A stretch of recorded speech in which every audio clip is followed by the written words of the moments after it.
All right. Let's see. I'll run with that. All right, I know I'm not the first one. all right. This is a poem more geared towards growing up and children. It's called Product of the 90s. I'm a product of the 90s. A child that grew up with the MTV grind beat.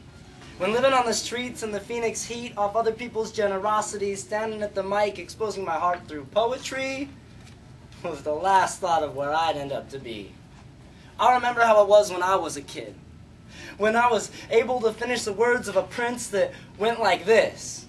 In West Philadelphia, born and raised. Man, I'll never forget praising that phrase while trying to spit it when the Fresh Prince was the sick hit. Back when Saturday morning cartoons was the highlight of my week, with Nickelodeon's controversy of Ren and Stimpy, Rocco's Modern Life, WGN's Pinky and the Brain, and we can't forget about the Gargoyles. Also, Captain Planet was a hero, even though he still is before we left him for dead with his TV show. We were able to catch the originals with Rugrats, Power Rangers, and the Ninja Turtles. Or how about going to school with my WWF Cooler Than Hell lunchbox pal? And couldn't have been more excited when the teacher yelled, "All right, kids, it's time to go to the computer lab and play Oregon Trail." Wow. Watch out, lady. Oh, no, she didn't. Did she say Oregon Trail? We toppled the teacher over as she fell as we played all day until we heard the school bell ring. Ding, ding. All the children would sing, "It's time to go home. We got to catch the newest episodes of Ghost Rider and Wishbone." I loved that little dog. Next, the day's activities were planned out with cops and robbers, hide and go seek until our limbs went numb, and jumping on those dangerous trampolines.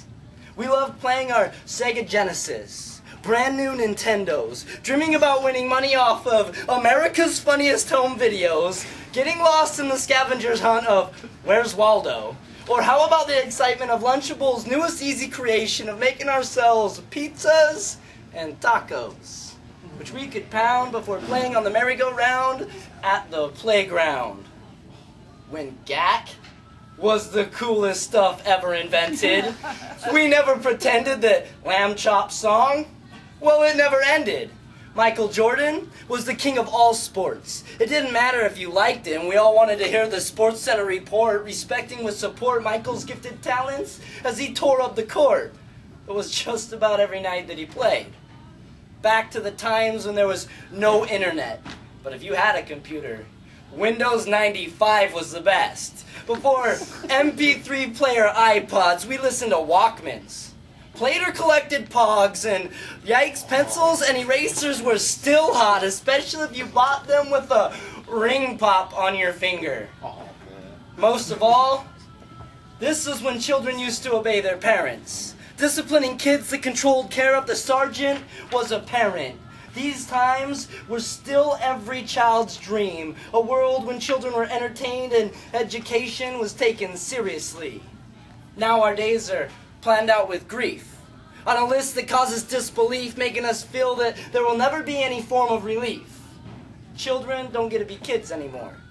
They have to grow up quick, taking care of themselves when they're sick, and work harder to get themselves out the ditch their parents put them in.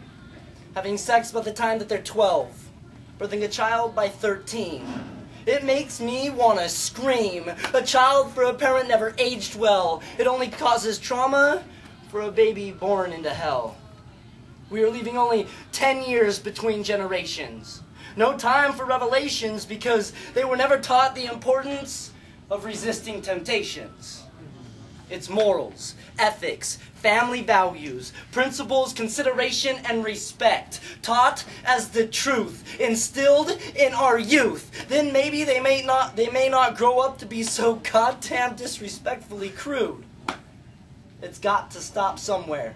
It's got to start with our peers. Spread the message that our children are growing up unprepared, living a life scared and in despair. Let everyone hear with positive ambition that this could be the year that our society actually showed that they care.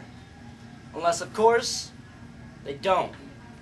And if that be the case, then God help us all. Thank you.